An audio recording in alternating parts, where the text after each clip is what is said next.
This is the One Pebble Podcast. I'm your host, Christine. Today, on the One Pebble Podcast, we visit with Olympian Carrie Tollefson. Carrie was born and raised in Dawson, Minnesota, where she was a 13-time state champion, 8 in track and 5 in cross country. Her 5 cross country titles established a national record for most consecutive titles, which still stands to this day. Carrie attended Villanova University, where she was a 5-time NCAA champion and the 1998 NCAA Indoor Track Athlete of the Year. She was also the first person in NCAA history to win both the 3K and the 5K titles. In her post-collegiate career, she was a 3-time national champion, and after winning the 1,500-meter trials in 2004, she represented the United States in the 2004 Olympic Games in Athens, Greece. Carrie has transformed her passion for sports into a powerful platform for inspiration and education. Carrie is not only a celebrated athlete, but also works as a broadcaster, podcast host of See Tully Run, MC, dynamic speaker, coach, and advocate for healthy living. With her work on ESPN, NBC, and USA TF-TV, she provides regular media coverage for New York road runners, including the New York City Marathon and the New York City Half Marathon, and is also the main analyst on the Boston Marathon, Chicago Marathon, Berlin Marathon, and has covered the Tokyo Marathon. Along with that, she works the NCAA Cross Country Foot Locker Cross Country Nationals and was a member of the broadcast team for the 2024 Paris Olympic Games. Currently, Carrie lives and trains in her home state of Minnesota with her husband Charlie and their 3 children, Ruby, Everett, and Greer. She inspires and motivates people to get after it in life through her public speaking and training camps. Carrie's fastest marathon was a 2:51 at the 2019 Twin Cities Marathon. Her complete bio will be in the show notes. Olympian Carrie Tollefson, wife of Charlie, mother of 3 amazing kids, Ruby, Everett, and Greer. It is my great honor and joy to visit with you today. Thank you so much for being a part of the One Pebble Podcast. Thanks, Christine. I'm excited to be here. I have to tell you, Carrie, I'm a few years older than you, but I can honestly say I have looked up to you since high school. I grew up in Wilmer, Minnesota. You grew up in Dawson, and I started running in 7th grade. And in high school, you started running a few years behind me, probably when you were in 7th grade and I was in about 10th grade. Well, you just were the person to watch in West Central Minnesota. You were the person that we were inspired by. I studied the Wilmer paper, and I remember in my heart just cheering you on and just being like, who is this remarkable person and runner from Dawson, Minnesota? And I can honestly say to this day, you've sharpened me, and I've cheered you on, and I've held you close in my heart and just been so incredibly proud of the person you are. And so when I started this podcast, I quickly decided she sits at the top rung of someone that I can't wait to hear her heart. And we know that the listeners will be so inspired by you. Oh, well, thank you so much. That's so kind. I was laughing a little bit thinking about 1989 when I started 7th grade and having my big mall bangs ratted real high, and I had big buck teeth, and I had real big feet and a skinny little body. It was not a pretty sight. So that's what I'm thinking that you remember me as. No, I remember you as this, like, you've always been blessed with good looks, even in 7th grade. No, I was the model at the orthodontist because I had such terrible teeth that they had me as the before and after because they had to work their magic big time. I love it, but I have to say too, and my intent isn't to speak about our family, but I say this for a reason. I'm not the only person in our family who loves to run and who's been inspired by you. I really have to tell you all these people quickly in our family that have looked up to you And I speak for countless families. You don't even know all the stories of runners Mm. where your story and your inspiration plays into people. So, our daughter, Elsie, now who's out of college, she works for Feed My Starving Children. In high school, she looked up to you and would watch videos, and you were someone that was very inspiring to her all through high school, and you still Mm. are. My brother Glenn, who loves to run, he's ran most of his entire life as I have. Like myself, Glenn has been so inspired by who you are as a person and your running ability and the difference that you've made in the lives of others. His daughters, Elise and Amelia, who have enjoyed Girls on the Run, and I've loved to be a part of Girls on the Run with Amelia and Elise. But now Amelia goes to the same school as your daughter Ruby, Mhm. and they're on the track and cross country team together. And Amelia, being in seventh grade, really has looked up to Ruby being in Yeah. ninth grade. And so that's been really fun. Probably most notably so far, as far as running talent in our family, is my sister's son, Bjorn, who's currently a senior. His sophomore year, he won the 2 mile at state track. The Mm. last 2 years, he was second place in state cross country.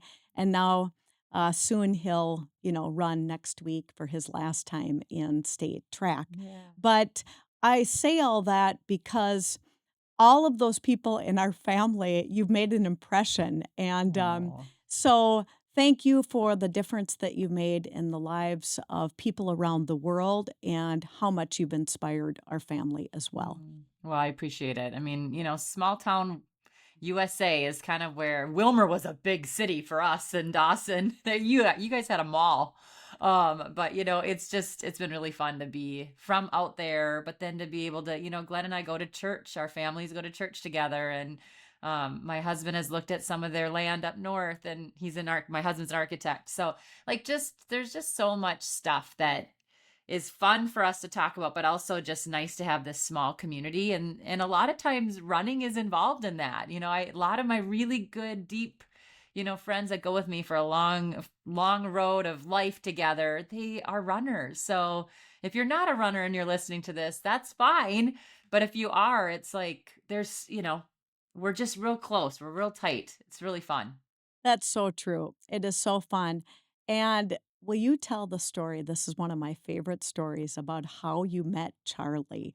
He was a part of your life. You, I think, admired him in high Oh, school. I so admired him. I still do. I saw him this weekend. We were in Philly and I was working. And so I was on camera and on air because I'm a broadcaster. And I look over in the stands at my husband. I'm like, oh, what a cutie. And I thought of that even back in 1993. I held his hand in Dawson, Minnesota at Sherry Norgard's house. A lot of you know the Norgard name. Um, but yeah, so I knew him in high school. He went to Appleton or was from Appleton. And then he went to Lac Pearl Valley, which is a school that I ran for. Dawson Boyd is the school I graduated from, but we cooperated with Lac Pearl Valley. So I knew him then, and I just thought he was this most handsome guy on the football team and on the golf team and the basketball team.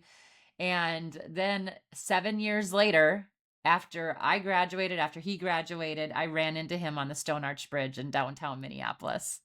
And instead of being calm and, cool, I was crazy. And I said, "Are you married?" It was the first thing I said to him in 7 years. Not like, "Hey, how you been?"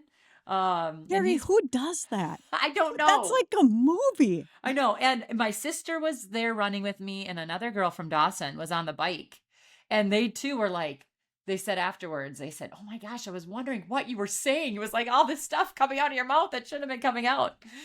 So You it was a guys, pretty cool you were, story. it's so obvious watching you today and all these years as a couple, a strong couple, Mm. that you were meant to be. But I have to tell you, I just know it. When he left you on the Stone Arch Bridge, when you said goodbye, he turns around and he's thinking, I'm gonna marry that girl. Yes, Carrie. I And, don't know. I uh, said that. I was like, I am going to marry that. My sister said, "I think you met your soulmate." And I Oh, said, I think I did too. But, just this morning we were bickering at each other. I mean, it's crazy hard right now with 3 kids and the way I travel. And, he's got a commute that's pretty long now. And like, it's just so busy. But at the end of the day, I know I really have a true partner and someone that loves me and loves our family. And he takes really good care of me and our kids. And I'm very blessed. he's a strong man of Mm. character, and he Mm-hmm. is incredibly proud of you. I Oh, have so to tell nice. you, Carrie, when I think of you, and these words are from the bottom of my heart, I first think of like God given talent. I think of grit and determination and all those things that come with being an Olympian. But then other things that I quickly think about that you've earned over the course of your life. Number one, I think of humble confidence. Something that I really admire in you is you're confident. People are attracted to confidence, but you're so humble. All of the fame, all of the success, none of it has gone to your head. Your likability factor is truly through the roof. People Mm, like you, and you're so humble. And it's something I really admire in you. And thank you for going through life that way. I think the second thing I think of is character and warmth. You're a very warm person. You give people time and you just do the right thing. And mm, so I really appreciate that about your example. You most definitely have a heart of service, whether it is commentating for the Olympics, we're going to talk yeah. about that later, the Boston Marathon, helping moms on the run. The list just goes on of where you step out and you have a heart of service and continue to give of yourself. And that is a tremendous example for all of us to have a heart of service.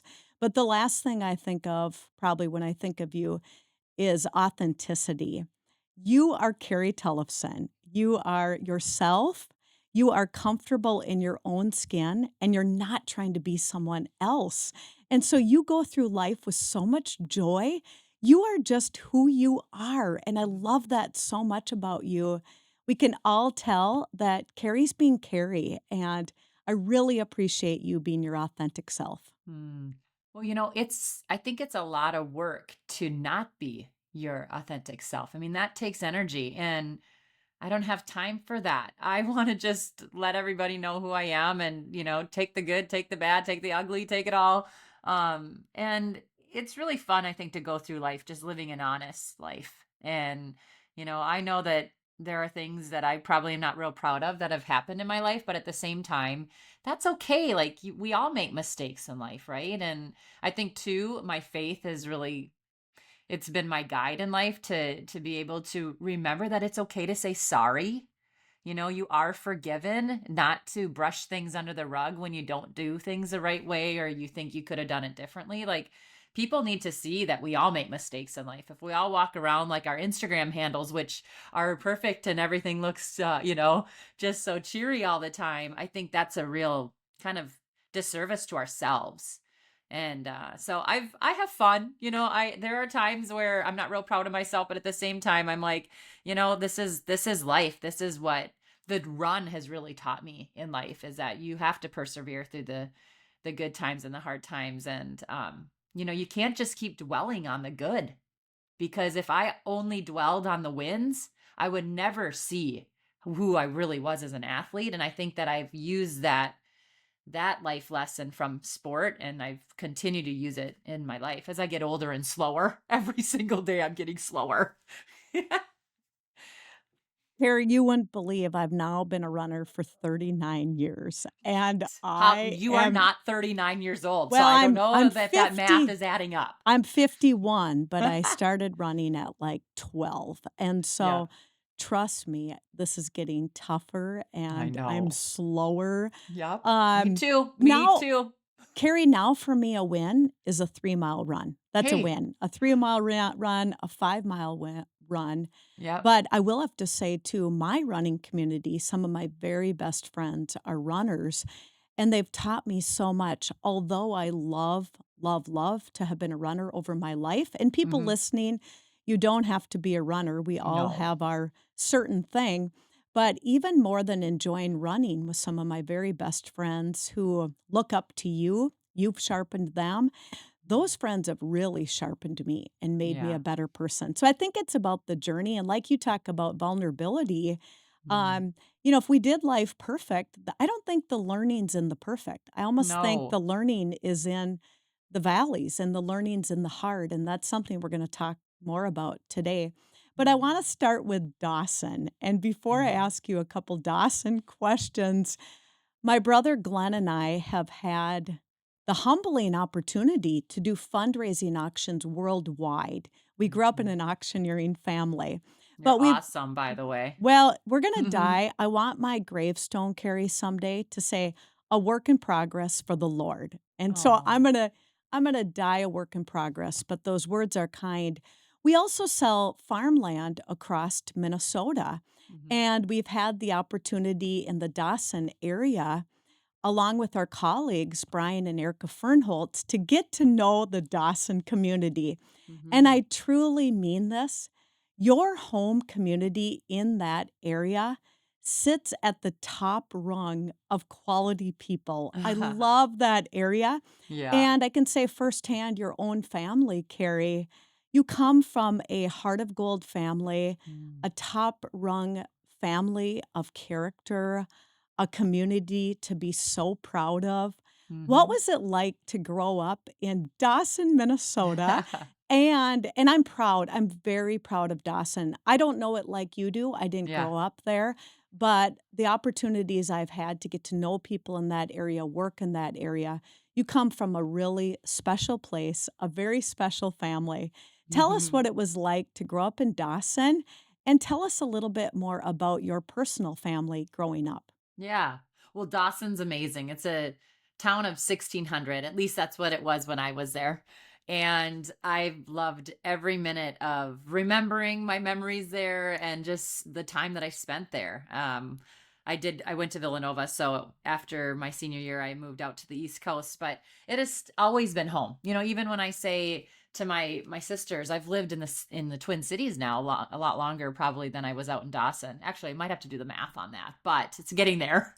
And but I mean, always say, are we going home? Because that's home. It's where we grew up, and it is really one of those small town communities where they just get behind each and every one of you. Like it is such a cool place because every single person has interest in every single young kid growing up. So then you have all these years of following and supporting. And so I feel like from the moment I was born till I graduated, I just had, and still to this day, I still have so many people in my corner. So I'm very blessed that way. But yeah, my mom and dad, they actually grew up in Madison, Minnesota, which was about 10 miles from Dawson. And then they moved to Dawson, and my mom was the hairdresser in town, or one of them, and we had our her salon in our basement. And then my dad was the city attorney for years and the county attorney for years. So yeah, we have a family of five. I have two older sisters, and I think I have just had such a blessed life because I am the youngest of these two girls in my family, and I had such great parents. Like I always say, if I could just be like my mom and dad, if I could just raise my kids like them, they would be happy and successful individuals. So, yeah, really, really, truly lucky to be in that family. You come from amazing stock, and I love how Hmm. grateful you are for the family that you have. Yeah. How did you decide to go out for cross country? Well, my older sisters were both in music and in sports and all of that. So I just was following in their footsteps. I mean, really, truly, whatever Cami and Stacy did, I was doing. And Stacy was 7 years older than me, so she had graduated when I was in seventh grade. But Cami was a senior. So even though I loved volleyball and I loved doing other things, I was like, I get to be on a team with my sister. So, because in cross country, especially in rural and smaller cities, the seventh graders have a chance of competing with the varsity team. So, I went out for cross and made that team and decided to, give it a go. And pretty, I think life changing for all of us, including my middle sister, Cavi, because in the very first race, I ended up being in front of her, which was that's a long story, but it was a life changing moment for me because of my big sister. And, I think really one of the reasons why I have had success in this sport. I listened to a podcast that you were on, and correct me if I'm not saying this right, but I believe you said that you were concerned about being ahead of her, and then she said, "No, you get up there, you Yes. run your race." I have goosebumps just Uh-huh. thinking of it. When I Oh, first listened to what she said to you, yeah. I had tears in my eyes. Did she not Mhm. say, "You get up there, you run Yeah. your race, and you go ahead of me?" Yeah. Oh, She did. I came up, it was in Morris, Minnesota, and I came up on the tree line, which is up this big hill. And it was about halfway through the 2 mile race at the time. They ran 2 miles then. And I was sitting there, and I told you about my big hair and my big teeth, and I was sitting behind her just on her shoulder, not knowing if I should go or not. I mean, Cami was one of the best basketball players in the state of Minnesota, and she was also one of the best hurdlers in the state of Minnesota. So she was really good at things. And so for me to be with her, I was like, oh, what am I doing? And then also just like, oh my goodness, this is my big sister. What do I do? And she basically heard me or saw me, and she just said, "Get going." And she actually said at the very end, after the race when we got home that night, because we always sat around our table and talked about the good and what we could work on. And she said, "Carrie, don't you ever let anyone dictate your race or your outcome in life." And it took a lot for her to probably swallow her pride, but those words I've hung on forever. And I could get teary about it because she believed in me when I was this little 12-year-old. And she just said, if it's me, if it's anyone, don't sit on them and not use your potential. And so, yeah, I'm really very thankful for Cami and what she did that day. wow, and for people listening, like, to think of, not all sisters or brothers would Mm. tell their sister or brother to go and run their race and run Yeah. ahead of them, and Carrie, that speaks to the character of your family and what Mm-hmm. your parents taught you, I really Yeah. believe, and so I love that story, and then Mm. you go on to win 13 state championships, and again, I'm going back to high school, and I'm reading the Wilmer paper, and I'm, like, watching this person from Dawson, Minnesota Uh-huh. that is so incredibly talented, but there too, you were likable even in high school because you were just confident and humble Mm. and warm, and you were who you were at that time. When did all of a sudden it become clear, I am super good at this, and Mhm. how did you deal with the pressure? I think I knew I was good at it. I mean, there were times where, I mean, I didn't lose a race from eighth grade till my very last race as a senior in high school. I dropped down around the 800 meters at state instead of the 1600 and the 3200. So I didn't lose a race in the state of Minnesota. And I mean that became pressure, right? I mean, you thought about winning all the time, even when my coaches in track would say, "Hey, we need you in the 400 meters," and I was like, "Oh my goodness, okay." But I ended up, figuring a way out and making sure that I got to that finish line first. But I don't know if I really knew what was happening, to be honest. Like I look back and I think I was composed and I did have confidence, but I really was out there just having fun. And I know that some people are like, really? Like you were just having fun when you were winning like that, or you had, people telling you you were the number one recruit in the country. I think what happens when you're in a small town like that, you are surrounded by all different types of people, all different types of kids, all different talents. And it probably had a lot to do with how I was raised in my own home, but also just that I had other people reminding me that we were a family out there, not just my little Tollefson family, but a family.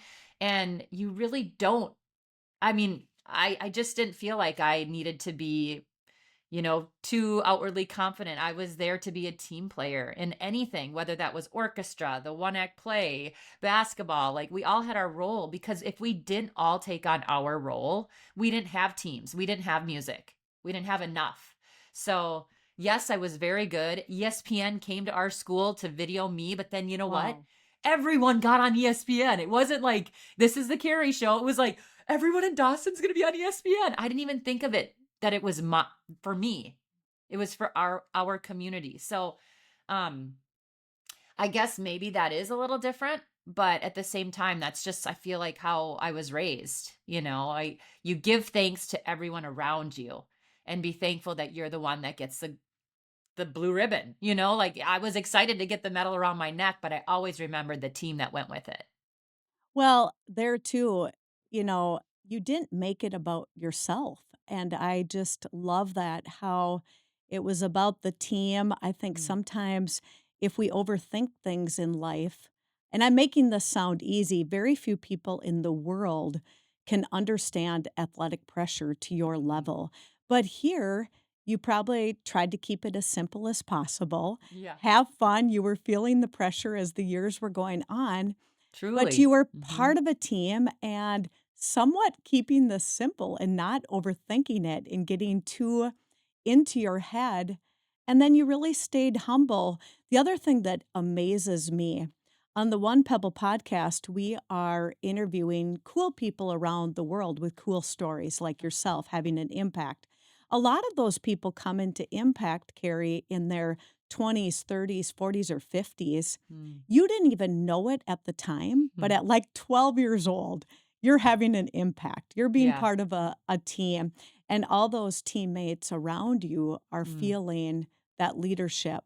And so that is so special how you had leadership and impact without even knowing it with the Exactly. success that you had. I think that's key. And, you know, I think people don't realize the power that they have with, okay, let's just say like a young phenom. Like, I mean, if we can say that, right? I don't even know if I've ever called myself that before, but I'm just saying it now, just to make it easier for people to understand. If you kind of have a star athlete or a star musician or, uh, a pupil that is so good at what they do in reading or whatever, you have to understand that. But you also, part of your job is to keep them young and to have fun with them. And I can remember my coach, Phil Gulstead, and John Sherb, and all of the coaches out there, but we would do one of the hardest workouts of the year out at our county park, and it was one of the biggest hills. And if I go back there now, I still get like butterflies in my stomach thinking about it.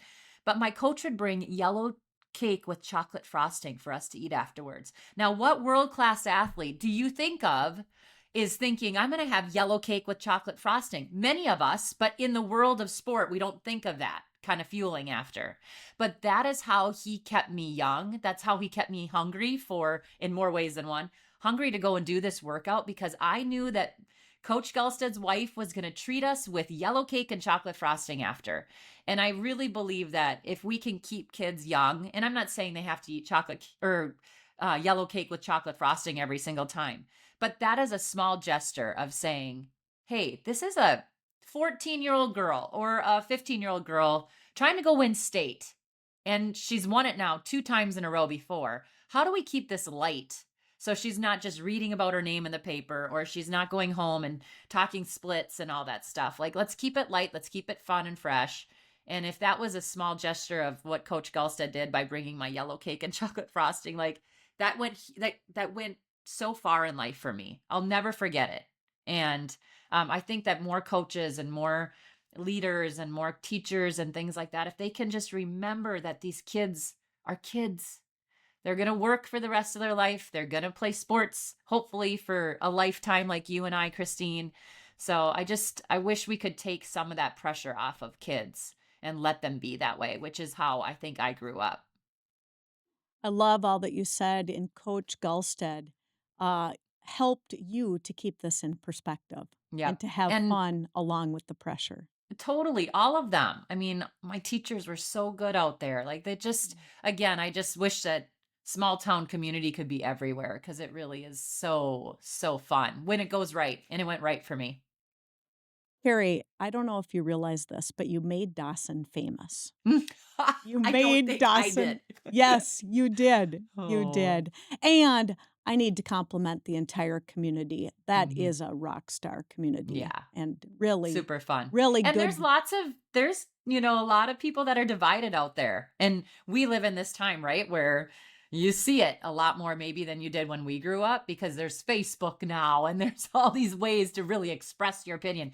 And even though there's a lot of differing beliefs out there, I think at the end of the day, because of our small community and because of the faith in our community, we all still take care of each other. You put that aside and, there's times where I'm like, oh, I wish I didn't see that stuff. But at the same time, it's again okay to be different and to have different opinions. And so it's a great community. But there are people that are, they knock heads pretty good out there. But good example that you said at the end of the day, they put differences aside and get Yep. behind one Truly. another. Yep. I want to talk a little bit about Villanova. And Mm. I can't Where the imagine. Pope's from. I I'm just gonna say it. The Pope is from Yes, Villanova. yes, amazing. Isn't that cool? We That are is bragging so oh, bad right now. It is not good. I don't yeah, even brag about my own athletic career, but now I'm bragging that the Pope, and I'm not even Catholic, but we are so excited. that is so cool too that the Pope now is from Villanova, He's a but wildcat. a wildcat. Put his V's up. I love it. I love it. So I I this is just something I can't imagine. You are this 13-time state champion, Mhm. and then you're like the number one recruit, Mhm. and you're being recruited by the top D1, number one running college in the world. Mhm. What did that feel like? Can you bring us back to those memories? Oh, it was so fun. I remember, back then they would call us all the time and you actually couldn't get recruited until right after your junior year. So it was pretty intense. And I ended up telling everyone I'm not going to sign until after basketball season because we had a really good basketball team. Sherry Norgard was my center, and now her son is going to be one of the top 10 picks in the NBA, Con Amazing. Knipple. Yes. Anyway, I digress. But yeah, when Villanova called me, they said, Carrie, we're fitting our women with their sixth NCAA team ring. So every time they won an NCAA championship in cross country, they got a ring, or anytime individually they won. And so that was pretty cool. And then they said, you know what, we want to come out and see where you grew up.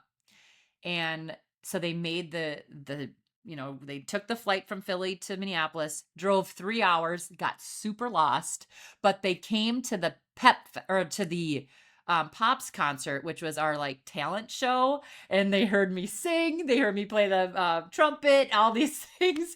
Like they did all the small town things that you would ever do, and they absolutely loved it. And I just think that was so special for me because they came all the way out there. And a lot of different colleges did. But to have Villanova, the team that had won so many times, had sent people to every Olympics. Um, and both coaches were professional runners at the time. So I was really excited and really, I think more so that they would come and see my home, my town that I grew up in, and come to my Pops concert rehearsal. Like, who does that? So that was neat. I love that, and there again, back to good stock. They saw Yeah, the good stock of your they family, totally the good did. stock of the community, Yeah. and then they're like, "Okay, this person is super well-rounded. Not only can she run, but she's multi-talented," Oh. and I just know they quickly said, "We need to have her on this team." So, you move, like, Mhm. 27 hours away Yeah. from home and you leave your town of 1,600, I bet Mhm. that was a eyes wide open experience. I can't even imagine that courage. I went to St. Thomas, Mhm. and that doesn't mean that people have to move far from home to go to college to No. have courage, but I can't grasp the courage of going that far. So Mm. you get out there, you're part of the best team in the world, and then all of a sudden, you start winning. Oh. I have to tell you, when I talk to you, I get goosebumps from time to time. I get goosebumps thinking of your sister say, "Go ahead of Uh-huh. me." Um, I can't imagine winning at I know it took some time, but Mm, you started winning national championships. mm. That is a huge deal, and again, very, very few people in the world understand that athletic pressure and success. Yeah. What did that feel like to start winning?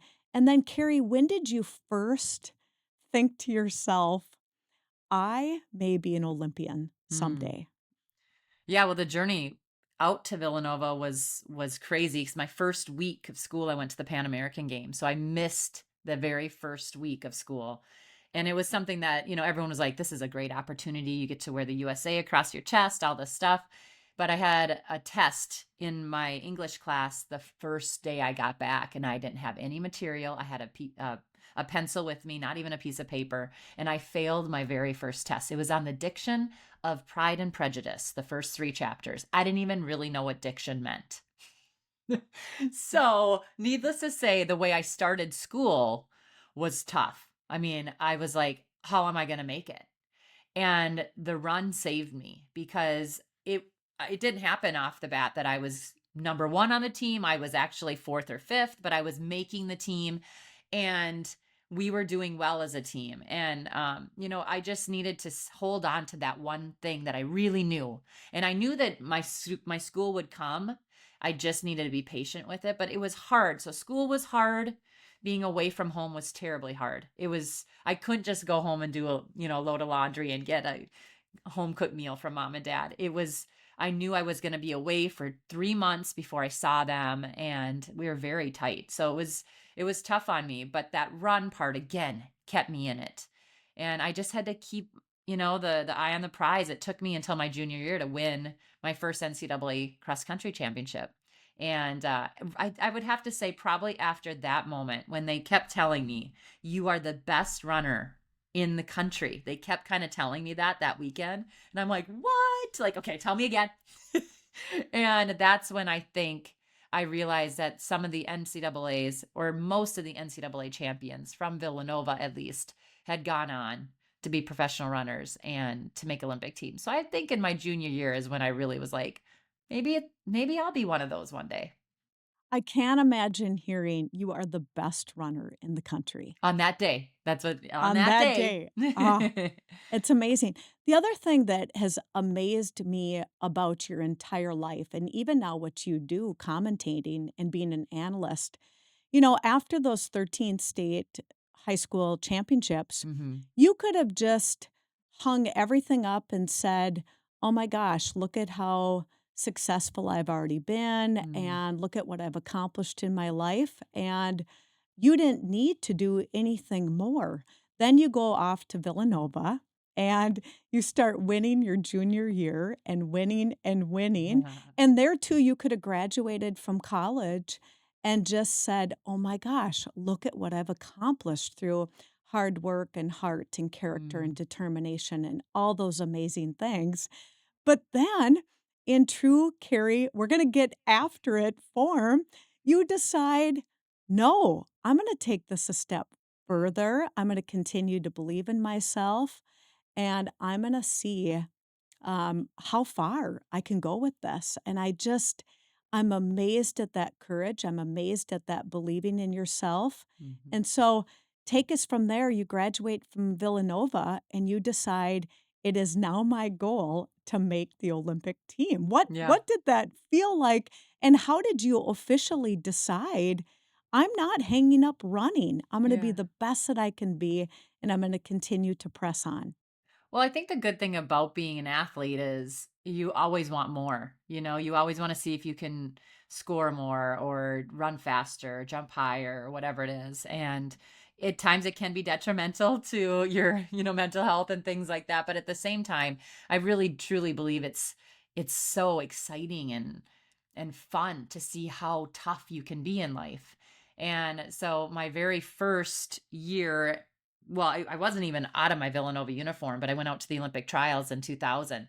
I had graduated in 99, but came back for my 5th year. And instead of going to grad school, I did internships at Comcast Sports and at Fox sports in Philadelphia. And so I went out to the Olympic trials, and in the 5,000, which was a race that I'd won NCAA's at, I ended up getting lapped on national television. So again, just like take a big old piece of humble pie right there and be on, I was on NBC. Regina Jacobs was finishing and I was going for another lap. So, it does sound like we talk a lot about the wins, but you learn so much from the losses and even embarrassment. That was an embarrassing moment for me to go home and watch the replay. And there I am. I have a whole 400 meters left to go.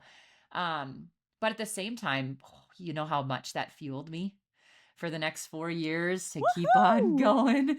So I think that's really what in life, like what I've just learned is just to keep on persevering if you truly love it, if it makes you tick, and running and competing made me tick. And so, I mean, to be honest, if I could have been a little bit taller and a little bit better of a ball handler, I probably would have been a basketball player over running because I loved the sport of basketball. But I found myself on the track and running fast in circles, and that's where it led me. So again, I think what kept me in this sport and what kept me going is just to be kind of put back in my place and realize I was one of the youngest in that field in 2000, and I needed just to put some more work in.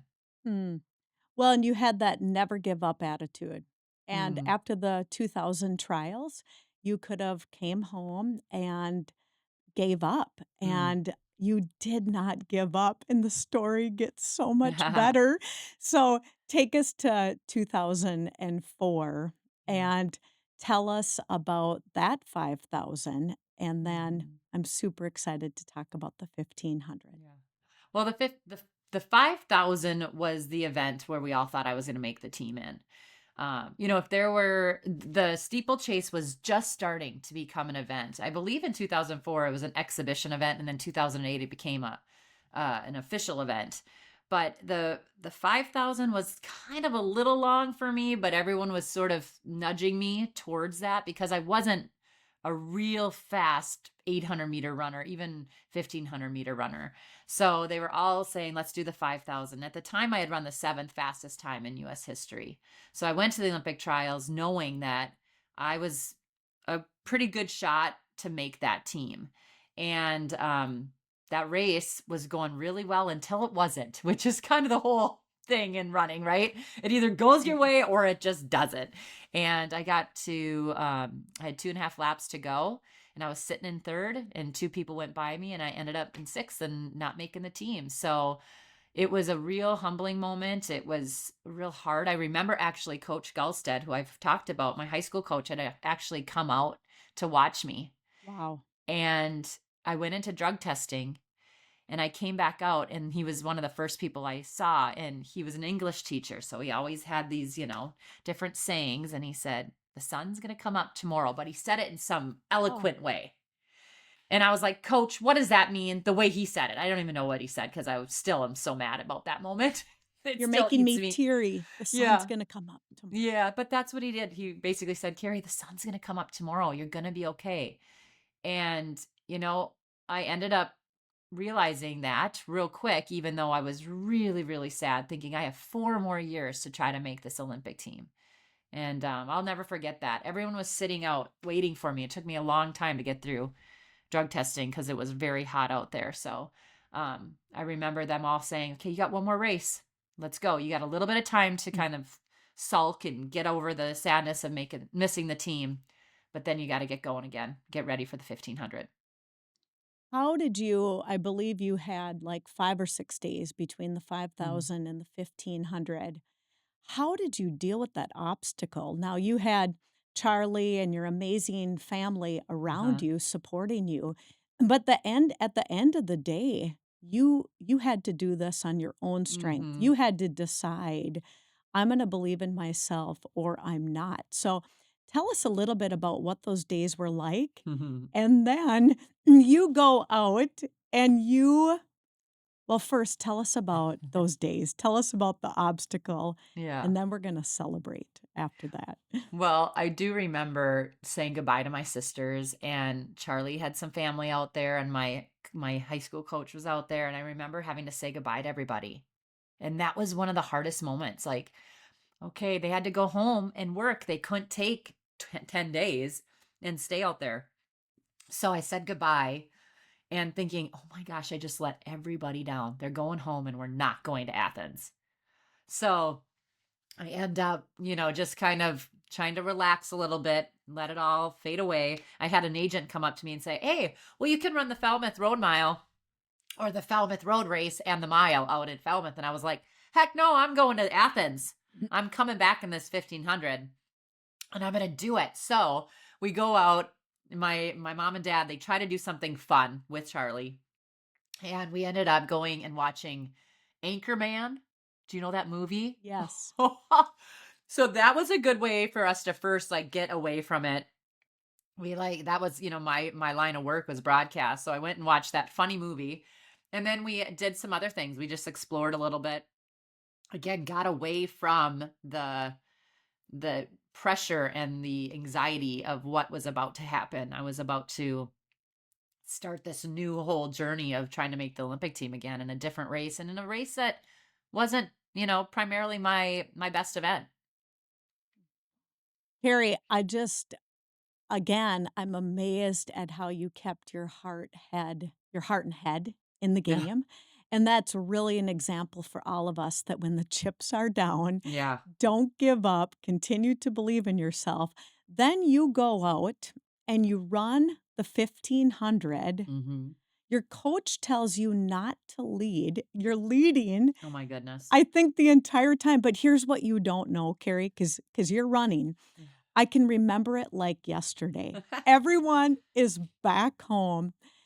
Dawson, Minnesota, Wilmer, the United States, and you win. Mhm. Carrie, we are freaking out. So excited, so crazy. Like, you don't have a clue how many people were with you that day and how many No. people were so excited. And that's a day that will never be forgotten. We Mm-hmm. carry it close to our hearts, and we could not be more proud of you.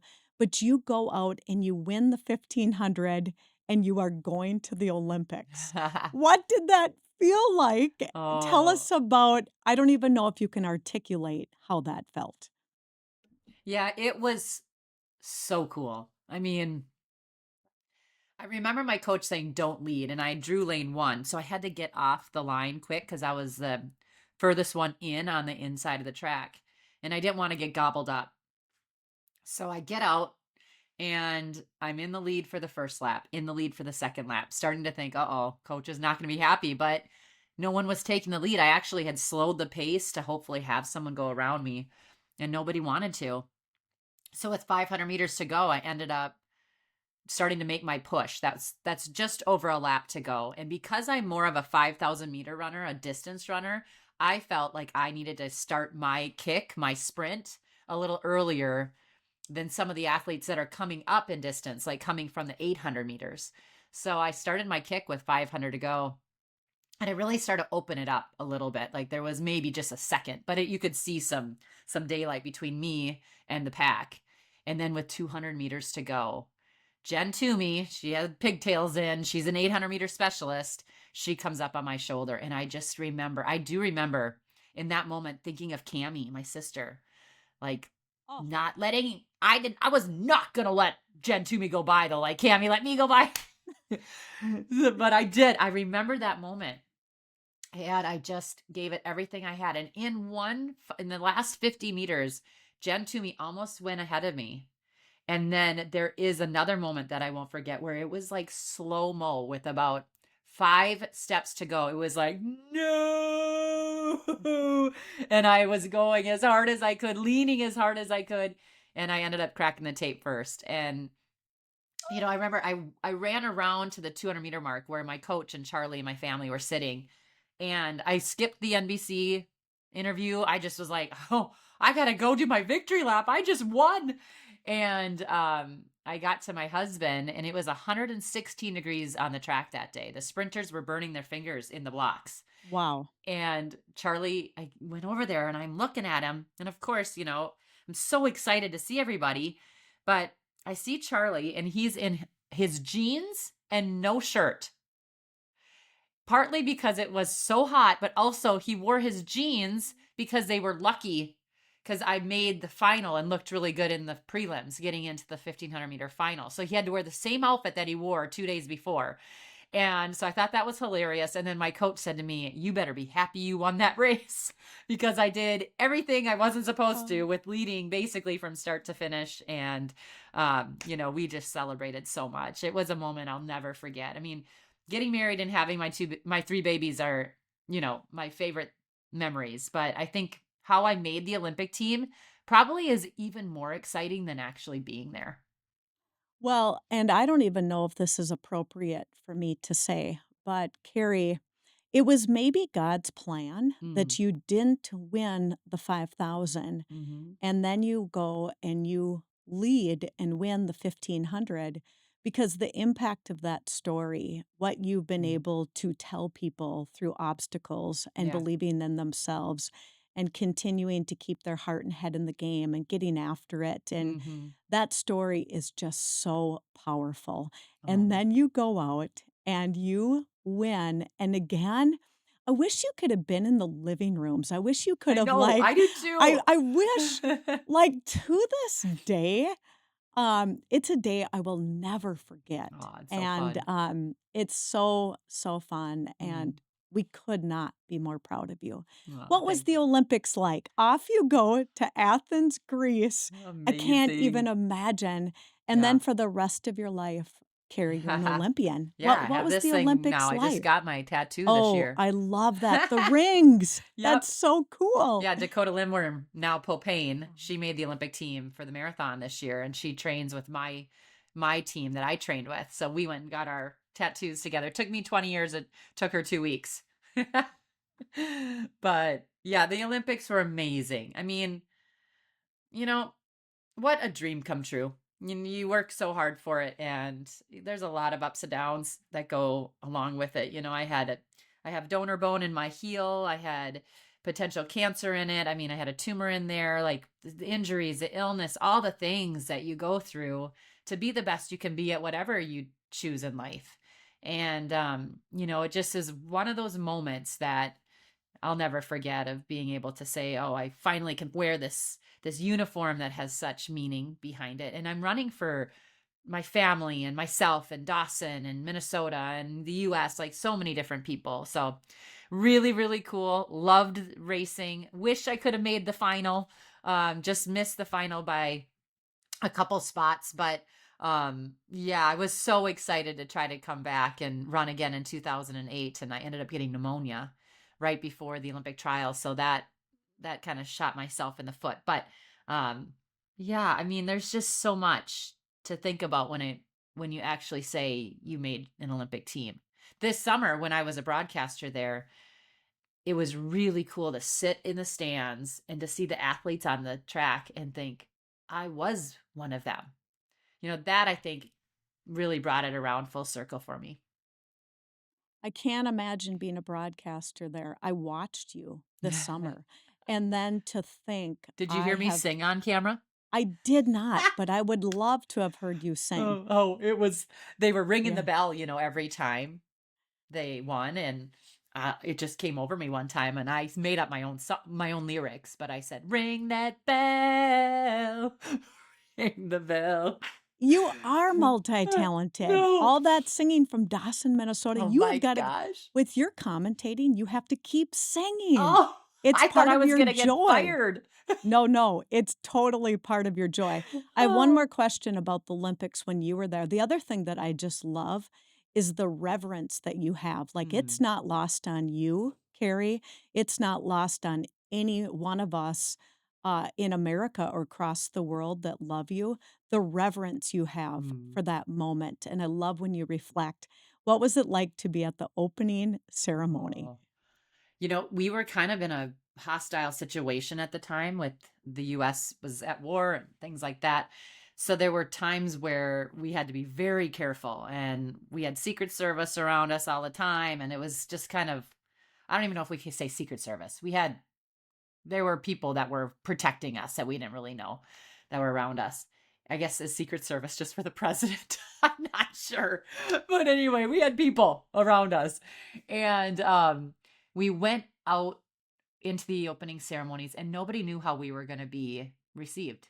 There were a lot of people that weren't really digging us at the time, but then there were a lot of people that were supporting us. And so I remember going and we all were given these little cameras. They weren't phones, but they looked like little phones.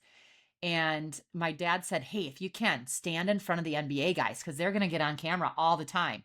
Well, sure enough, the middle distance runners, the 1500-meter runners and the 800-meter runners, and got in front of the the NBA guys. And so right behind me happened to be LeBron James. And so Wow. I took my little camera and we walked out and the crowd went crazy for us. I mean, it was like so much joy and so much love for the US. And I took my little camera and I spun around and I caught his chest cuz he's so much taller than me. And when I scrolled up, he had tears rolling down his face of just like being overwhelmed like I was with joy. And at that moment I was bawling, but I'm this girl who probably is kind of a little sappy.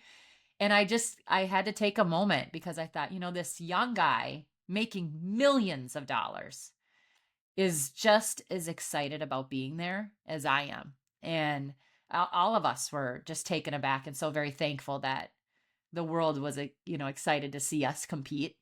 It felt heavy at times, and they were like telling us, in the village, we were the only dorm that had armed guards outside of ours, and so it was like, what's going on here?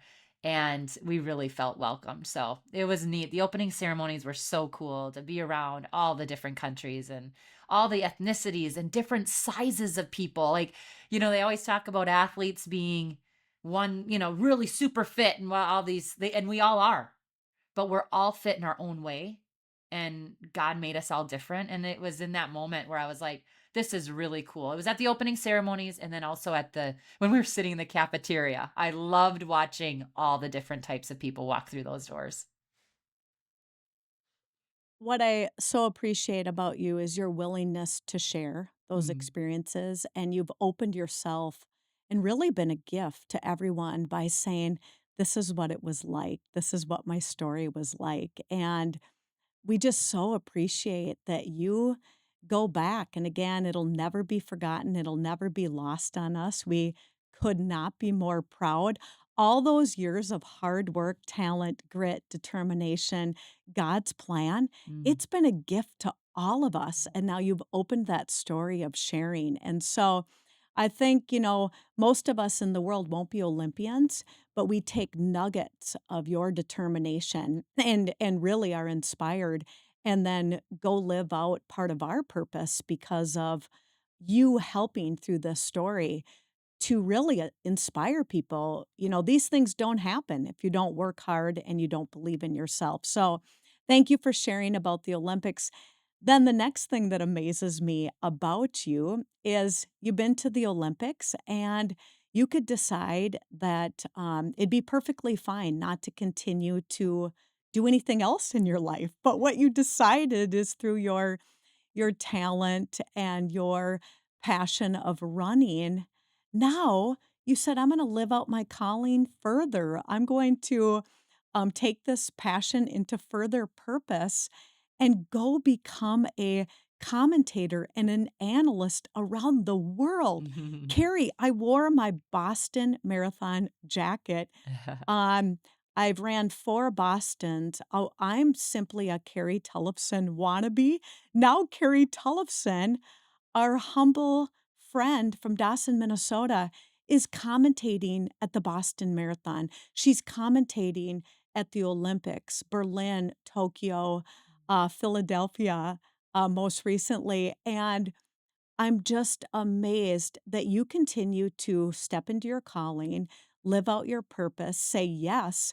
And one thing I'm amazed at is these things have to be a bit scary, Mhm. but your whole life you've put courage over fear. How did you decide, I want to go be a commentator and give us an example at the Boston Marathon or the Olympics? Like, I'm sure you have a slice of fear, but what I Oh, love totally. is you live out that dream, you know this is a purpose, and you have decided, "I'm gonna put courage ahead of fear and Mm. say yes to these opportunities." And now you're sharpening all of us, you're bringing joy to all of us, Mm. you're bringing wellness to the world. How did you decide to be a commentator, and what's it like to be at these big events? Well, I studied broadcasting at Villanova, so we didn't have a broadcast major, but we had a communications major with an emphasis in broadcast. So I always wanted to do it. I thought originally I was going to be a meteorologist because coming from Minnesota, we have some fun weather. So I was like, oh, that would be so fun. But they didn't have meteorology there. So I've always really liked to perform. And when that red light goes on or the gun goes off or whatever, it just kind of excites me to see if I can do something hard. And broadcast is hard. When you have to speak on live television, it's there's something about it, and you have people in your ear and you got to do this and this and this, and it's exciting and thrilling, but it's really hard. um, so I was thankful when I was competing that I had the opportunity to just put my toe in a little bit here and there. And then after I had Ruby, I really I loved the thought of getting back to being an athlete, but I also loved the idea of being another female voice in an area or in a sport that doesn't have a lot of female voices. And now we're getting closer to being a little bit more prevalent in the sport where you really hear one female on every broadcast, which is really cool and really exciting to be a part of that wave. Um, but I've loved it. I always say now I run my mouth more than my legs, and it's true. I definitely am talking a lot more than I'm running these days, but it's just so nice that I can share the passion and the joy and also the history and the future of the sport in a way that is exciting. But yeah, it's fun to be able to travel the world still. A lot of my really close friends are friends that are not here in Minnesota. So I often think, maybe it'd be okay to slow down a little bit on it, but then I wouldn't get to see my friends. So I have really tight friends here where I live, but also very tight friends from the industry. So it's a really nice way for me to still be in it and to give back a little bit at the same time. Well, and we appreciate the role model that you are. You are Mm. definitely making a difference. Even if you get back, late at night from some trip across the world and you don't get a call on a Wednesday from someone telling you that you've made a difference, Oh. please know you're making a difference in the lives of countless people Mm. through your commentating and really a role model to all of us. What would you tell the listener that is excited to try to step into a dream, but they're doubting themselves? I mean, what do you have to lose? Someone says no, or you screw up like I do plenty of times. Like, I just think we have so much emphasis on being perfect, and we just can't do that to ourselves. We really can't. I mean, it is in every ounce of me to try to be better tomorrow than I am today. But at the same time, okay, if I had a bad day, like, okay, well, we're going to hopefully wake up tomorrow and we can try and, do a little bit better. So I think people need to understand that we all are with you on this journey and we'll support you through thick and thin. And I really do love, constructive criticism. I am okay with that. I so miss being in a huddle. I see my little boys or Ruby at their track meets or at their baseball games or whatever, and I hang on every word of those coaches because they don't understand how important they are. And even when I'm, my producers or my directors or somebody that's telling me or trying to tell me how I can be better or how I can make something else better, I just love that idea. And so I want people to kind of look for the good in all of that. And even if the bad kind of peeks through, that's okay. Just keep fighting for it and keep trying to be better. I love that, and I think the growth is often in the heart. If all of Mm. this was easy, we Hmm. would not grow, and so to step into trying to be better, as you said. For sure. In our last couple minutes together, I'm gonna ask you kind of some quick, more rapid fire questions, and there's Oh. no right or wrong answers, but whatever comes to mind. You make it look so easy, Carrie. You're balancing being a wife and a mother and a runner and a podcaster and a commentator and a Yeah. speaker, and the list goes on, a community leader. How do you stay encouraged? Oh, I think what keeps me encouraged is just by seeing the joy that a lot of the things that I'm in brings to people. And it's not me bringing the joy necessarily. Just I get to go to a race and commentate at, and I look at all the joy of the people crossing the finish lines. Or if I'm helping at Girls on the Run and I see all these little girls, so I think that's what I look at. It's not necessarily from my perspective of what I'm doing for that particular moment. It's what the entire event is doing. And so I try to keep it that way. What advice do you have for parents of athletes in middle Mm. school or high school? I love your kids up. You can be hard on them. I'm hard on my kids. I try to remind them, that we have to get certain workouts in, but we also need to take rest days, and we can definitely go have ice cream after a real hard day or a great race or a great game.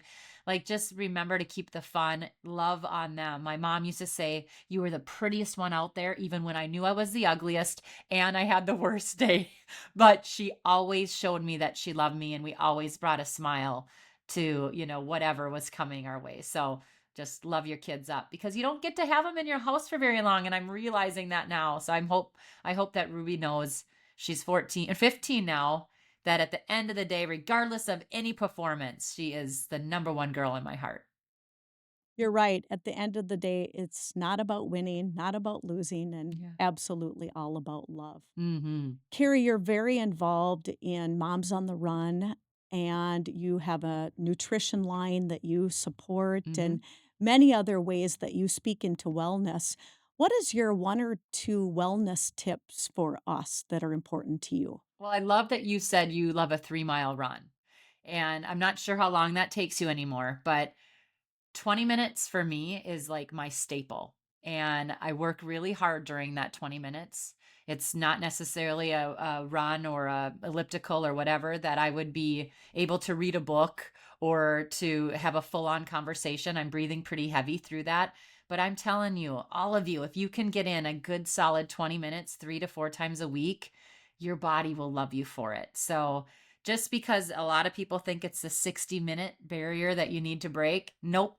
I'm telling you, first and foremost, I don't even know if I do 60 minutes of working out in a day. Really, I don't think I do that anymore. I do 20 to maybe 40 on a day where I have some more time. So I really think that people need to just be a little bit more, a little easier on themselves, but to remember that you can get a lot of work done in 20 minutes. Carrie, you are a voice for females. You're a voice for all athletics. You're a voice now across the world for wellness. What do you hope to be remembered for? Oh, I mean, I do want people to remember that I loved this community of running. I really do. I think it's great. I know there's work to be done. We want to keep on inviting all types of people to all of the races.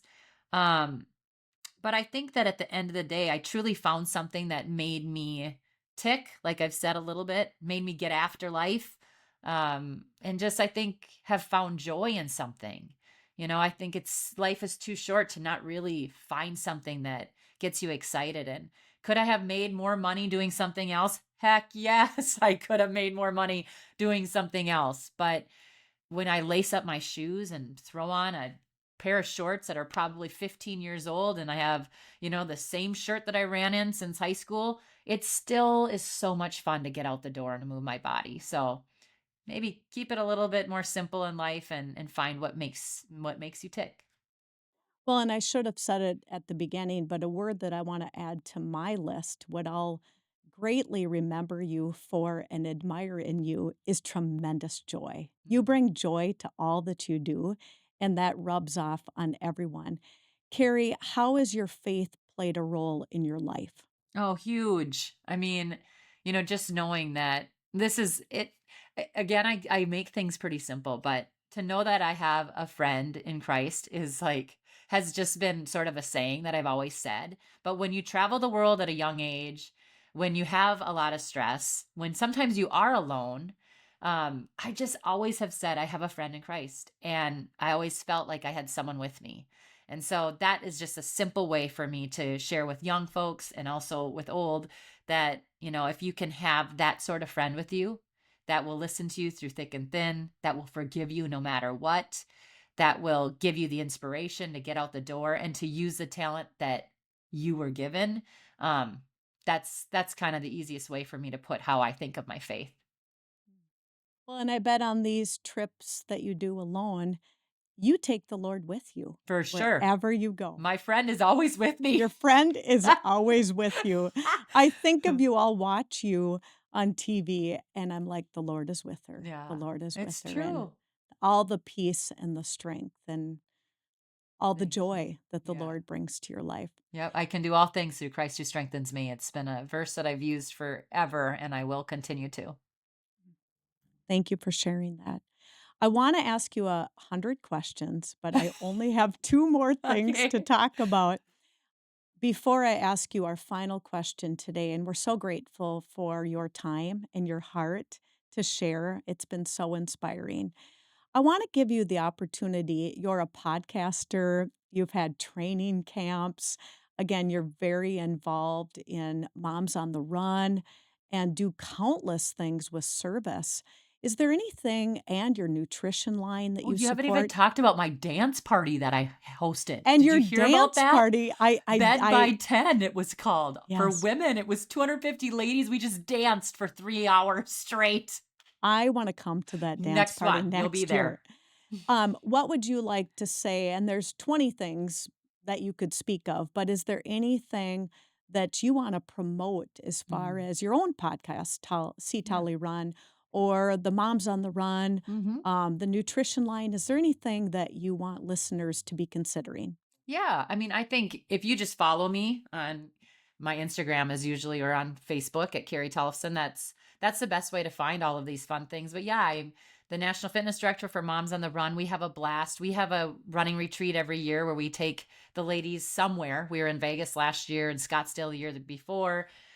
This year we're looking to go out to the San Francisco area potentially.